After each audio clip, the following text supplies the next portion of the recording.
This is SSPTV News, brought to you by Samsung Productions and the Hazleton Standard Speaker. Lots of us are working from home right now, including this former SSPTV employee who's making sure the show goes on for WNBC in New York City. That story and more next. Good evening, everyone, and thank you so much for joining us here at SSPTV News. I'm Ken Kara, and here's your local information from SSPTV and the Hazleton Standard Speaker. Let's take a look at the latest COVID-19 case numbers from the State Department of Health. The Standard Speaker says 9 of the new cases reported in Luzerne County come from the areas of Hazleton, Hazel Township, West Hazleton, and Mountaintop. Luzerne County added 11 new deaths, and Schuylkill County had 19 new cases of COVID-19 and 1 new death. Governor Tom Wolf is expected to announce Friday the latest list of counties moving from the red to yellow phase of reopening, and one county in our area wants to be on that list. The Carbon County Commissioners, along with state lawmakers, have sent a letter to the governor requesting the change. Yellow allows for some, but not all businesses to reopen with safety protocols for social distancing and cleaning. It also lifts the stay-at-home order. Meanwhile, Schuylkill County, which had written to the governor also requesting to move to yellow, has had a change of heart. The commissioners there voted today to remain in the red phase until they hear from the governor and the Department of Health. Hazleton Mayor Jeff Cassat will join a task force in Luzerne County. County Manager David Pedri asked the mayor to be part of the group that will develop a plan for the possible reopening of the county. County commissioners held an online meeting last night. Pedri wants to submit a plan to the Department of Health to reopen the county before June 4th. In related news, Hazleton Mayor Jeff Cassat confirmed that the city's curfew expired Monday at midnight, and McAdoo Mayor Dane Watrow announced that the borough's curfew has also been lifted. Former SSPTV employee Alexis Kostantopoulos now works at WNBC in New York City.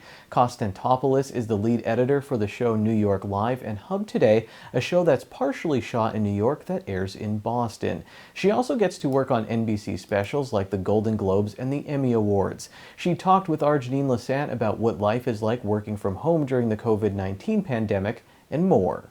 2 days after St. Patrick's Day, when I realized I would be cutting full shows from home, half-hour shows and 45-minute shows, I realized that the computer I had wasn't going to be enough. So I actually had to go back into the city, which was only 1 week later, and it was remarkable to see how empty the city was, how there was no taxis, no traffic, nobody in the streets, and how I pulled right up to 30 Rock and went into the building and had to be escorted all throughout the building with 2 people, a security guard, and then somebody also that marked down every single location that I was in so that it could be cleaned once I left. And because I was going back into the office, a lot of people were like, I need this, and I need that, and I need this. Have you felt that through this whole process of working from home that you're actually working more? I'm 100% working more. I'm single and I don't have kids, but a lot of people I work with are married and have children. So their day isn't, 9 to 5, or our office hours were 7 to 3. A lot of people have had to rework their schedule. And because I'm the main show editor, everybody basically comes to me for everything. So I'm almost on call 24 hours a day, depending on when certain people are able to work and get their work done. You've got to go on some pretty cool shoots and meet a lot of famous people, right? Yeah. The Golden Globes and the Emmys, like being on those red carpets, it's very mind-blowing. And even though I've been working in the entertainment field for quite some time, I still am not the best at recognizing celebrities. But my favorite memory is being on the Golden Globe red carpet and having Jason Bateman standing there, and he asked me if I had like a water or a mint, and I just kind of like heard him talking to me but didn't react, and I was like, oh, you're asking me? Yes, I'll let me get you something, right before his interview began with us. So moving forward, what are your expectations? It's interesting. We've all kind of been talking about what it's going to look like going forward. When we get back to 30 Rock, are they going to be taking everybody's temperatures before they're allowed into the building? But if you take the subway to the building, as most people do, and you come in contact with somebody on the subway, you're not going to have a temperature from the time it takes you to walk from the subway to the building. So is taking somebody's temperature really going to be helpful? People can have temperatures when they have just a regular cold. It doesn't mean that it's coronavirus necessarily. But it's a city where you can absolutely not avoid people. So I think with everything that the city has been doing, I think they're going to be safest. So I don't see us going back to the office full time until maybe even September. And that's kind of where we're saying right now, maybe September.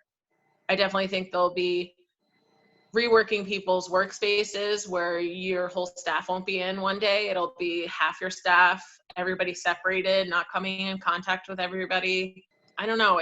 I almost can't imagine it, because even for me, I take a bus. I sit right next to somebody for an hour and a half just to get to the city. And then I walk from Port Authority and I pass hundreds of people and that's just to get to the building, to sit in my office where then as an editor, I sit alone and I'm by myself. Time now for weather on SSPTV News.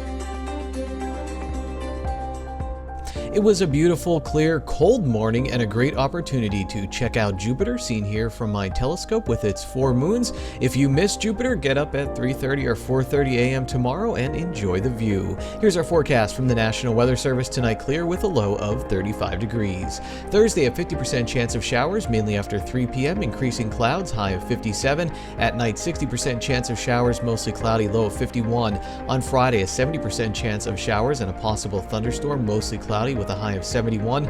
It will be windy as well. At night, 70% chance of showers, again a possible thunderstorm, mostly cloudy with a low of 52 degrees. Saturday is partly sunny with a high of 69, a 40% chance of showers on Saturday night, mostly cloudy with a low of 50 degrees. Sunday, 50% chance of showers and a possible thunderstorm, mostly cloudy, high of 61, up to a 70% chance of showers on Sunday night, and again a possible thunderstorm, a 70% chance of showers and a possible thunderstorm on Sunday night, mostly cloudy with a low of 53 degrees.